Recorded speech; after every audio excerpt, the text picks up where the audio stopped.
The Lord be with you. A reading from the Holy Gospel according to Matthew.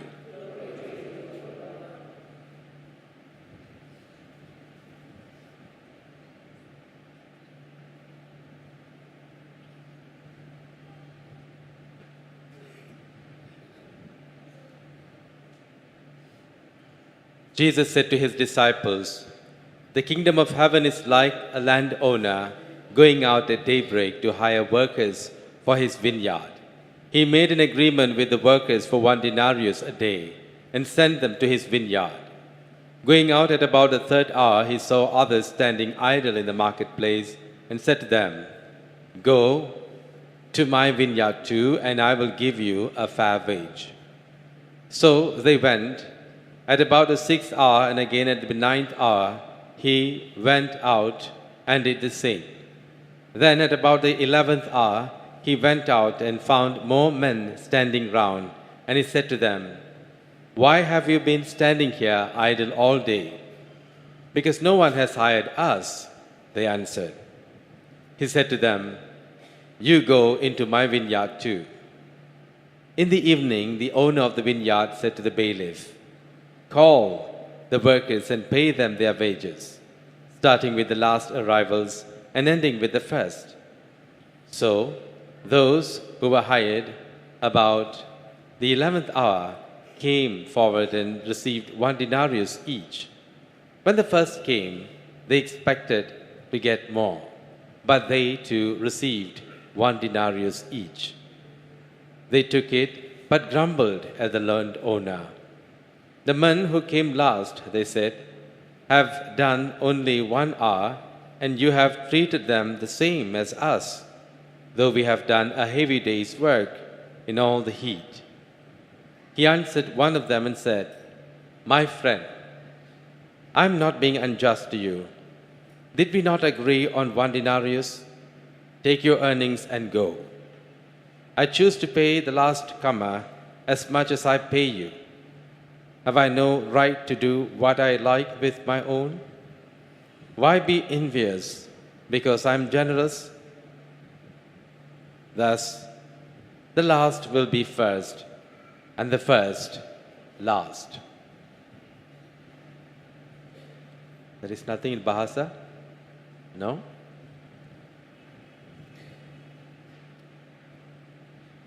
The Gospel of the Lord. Praise to you, Lord Jesus Christ.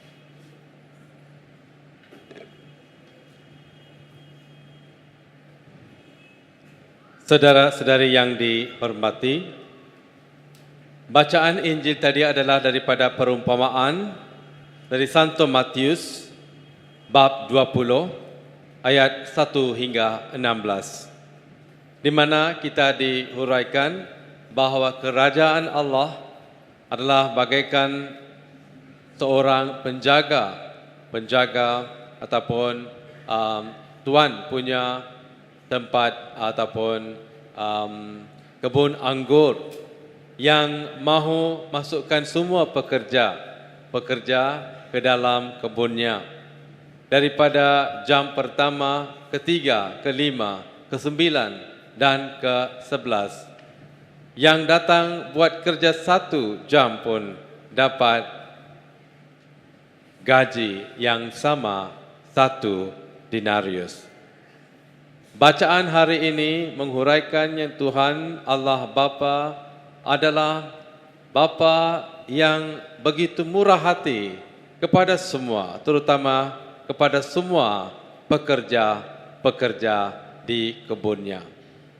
Hari ini sambil kita merayakan Hari Migran Sedunia, semua migran-migran atau kaum refugee yang telah meninggalkan negara sendiri, kampung-kampung sendiri, telah keluar daripada suasana sendiri, tempat sendiri untuk mencari kerja. Walau bagaimanapun sekarang kamu di dalam kebun anggur Allah, Bapa kita. Ingatilah, kamu adalah sangat penting, kamu adalah orang yang disayangi oleh Allah Bapa. Apa yang kamu terima hari ini mungkin tidak cukup untuk kamu, tetapi ingatilah,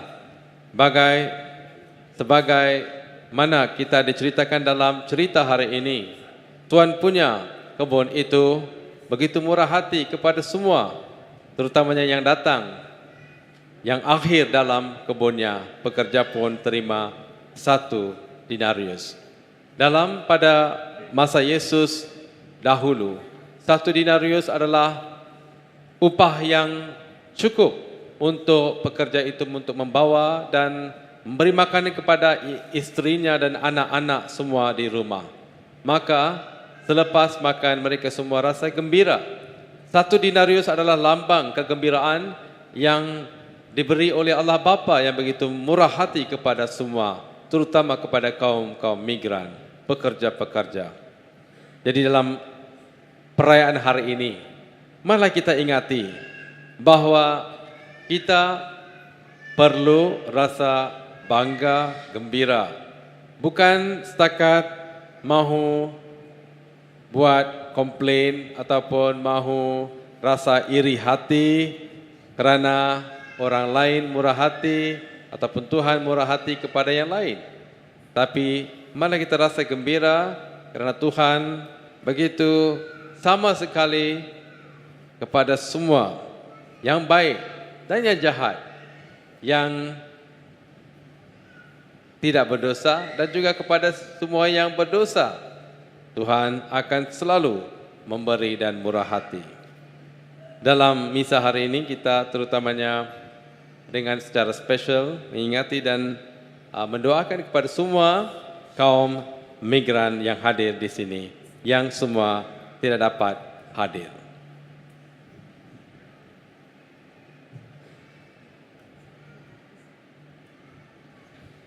One day God was walking around. It was heaven, and he got surprised to see many people over there. He was also disturbed by one priest by the name Father Pius, to check if some have come through the back door, perhaps. And so God called St. Peter to check if really there are some perhaps not supposed to be in this place. And so God suggested that Peter read out the 10 commandments. And each time you see if you're guilty of the sin, particular sin, you will have to go down to hell. And so St. Peter came up and read out commandments 1 and 2. 3 or 4 of them vanished down to hell. And he went on reading commandments 3 and 4, some went missing again. When he came to commandments 5 and 6, almost all were gone to hell, left with Father Pius alone. But God said, Pius, you cannot be alone. Therefore, I bring back all your friends. So he put back everybody back in that place. Father Pius was very angry. He went to God and said, how come? If I at all knew earlier, I would have also gone through the same way, which means I would have also have sinned and come through the easy way up here. My dear friends, many of us, perhaps like Father Pius, we become good Christians, pious Christians. We compare the wages that we receive and wages that others receive. We become unhappy when we see others who don't come to church, others who are not in the BEC, others who are sinners, doing the same thing like us and receiving all good things. We become angry and furious. We question God. The first reading reminds us, my ways, not your ways. My thoughts are not your thoughts. Verse 8 in the first reading tells us. In Jesus' time, a denarius is equivalent to a day's wage, salary. A denarius makes a person, the worker, happy. He takes back and feeds his wife and children, and everyone at home becomes happy. Therefore, a denarius is supposed to bring about happiness and peace at home. Jesus speaks of this parable today to tell us of the kingdom of God that's supposed to bring about happiness.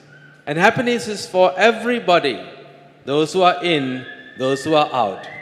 God acts the same way, generously with everybody. All the laborers in the gospel seems to have received this happiness. The one who came first have to work the whole day. The one who came at the 3rd hour, 6th hour, 9th hour, the 11th hour, came and worked only 1 hour, and he received a day's wage, a denarius. Full happiness was even given to that one fellow who worked 1 hour only. And who are these workers? Workers are all those who are needy, all those who are poor, marginalized, migrants, refugees, those who in need of God's mercy were fed to the full. They told Jesus, no one has hired us. No one has shared this happiness with us yet. We are waiting. We are waiting.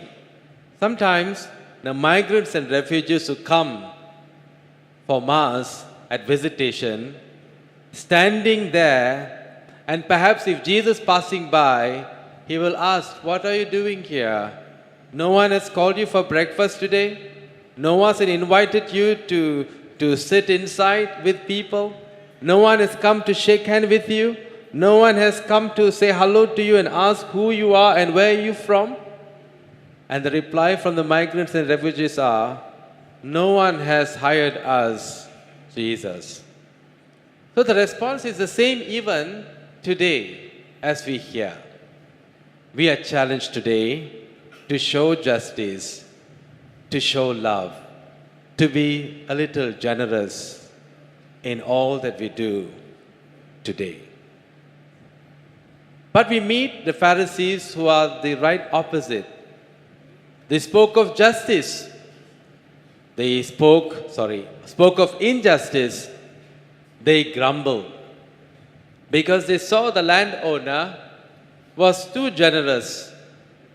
Even the last one who came and worked 1 hour seems to have received 1 denarius, a day's wage. How can that be? My dear friends, when it comes to speak of justice, we cannot but look at our Lady of Justice. Who is this Lady of Justice? If you Google and see, the picture will come out.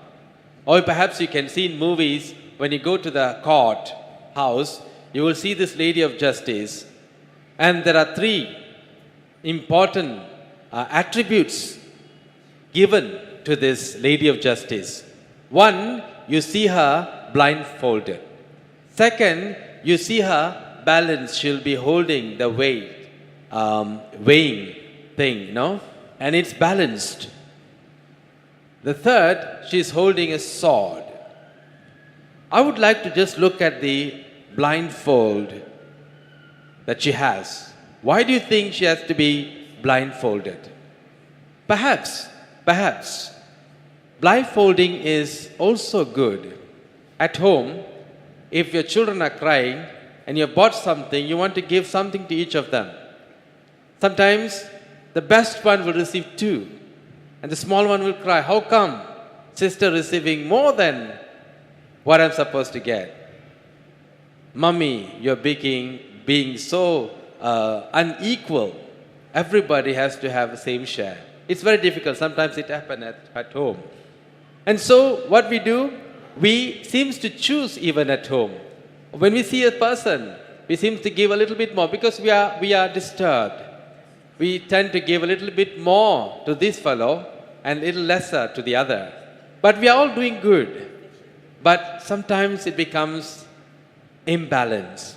So this Lady of Justice seems to be showing justice, but when you blindfold, you will be same to everyone who comes to you.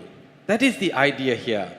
God, perhaps, the God that you and I believe, perhaps we don't know. He may be blindfolding himself when he comes to meet us at Mass. He may be the same to those who are pious at Mass or and in the living, or those who are coming every week. He may be the same to those who have come after maybe few years. He may be the same to the sinners, the tax collectors, the harlots, and many others who have come to him. God is so generous, God of justice. The psalmist speaks and sings this very much, praising God, because the Lord is good to all. The Lord is good to all. And this is the generous part of God. God is a generous parent, a father and a mother who blindfold himself when he comes to meet us, so that he can be balanced, he can give generously for all of us. Today, my dear friends, as we reflect on this God who is generous, God is calling us to be generous to the less privileged among us. Who are they? They are the migrants, they are the children, they are those who have come to work in our midst, the refugees. The migrants are those who can come, work, and bring back money and go back home country. Refugees are those who have come, leaving behind everything for the reason of perhaps they are under threat, they'll be killed, maybe they have no hope over there, that they have to flee their country and come back. They cannot go back to their own place. From here, they will have to go to the other countries like Australia or America, who will take them in. Today we especially pray and Pope Francis invites us to be just, to be balanced, to be good, to be generous to all these, our migrant friends. Sad to say that when we come for Sunday Mass, many who are standing outside are responding the same way. No one has hired us. No one has invited us. No one has come to say hello to us. How many of you take a migrant for a breakfast at the Simla or Uti, anywhere that you go? How many of us perhaps walk to the canteen to get a tray and buy some 10 cups of coffee and walk down to the migrants who are standing at the steps, at the corners? They have nothing to use or perhaps to eat that Sunday. Many are shy when we just announce, come for breakfast, come for refreshment. No, never invite, but go. Be the first to go and give that fellow. The landowner did not invite. He said, what? Go. Let's go. Come with me and work in my vineyard. Therefore, today we are challenged. Let's take a migrant today, shake hands with him or her, embrace, give a nice warm embrace, get to know her, get to know him. Where are you from?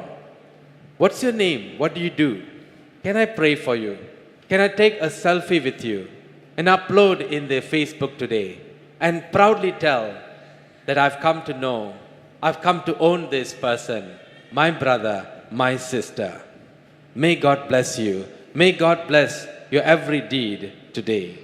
So let's follow God's ways and not man's. Man's ways lead to a hopeless end. God's ways lead to endless hope. I repeat, man's ways lead to a hopeless end. God's ways lead to endless hope. Happy Migrants and Refugee Day 2017. And if you see today, we have parked a bus. A bus tells us the life is going. It has to go. It's an old bus, mini bus. Those were the days we used to take mini bus. Today we hardly see. I've never taken a school bus in my life. So the bus is supposed to be a journey.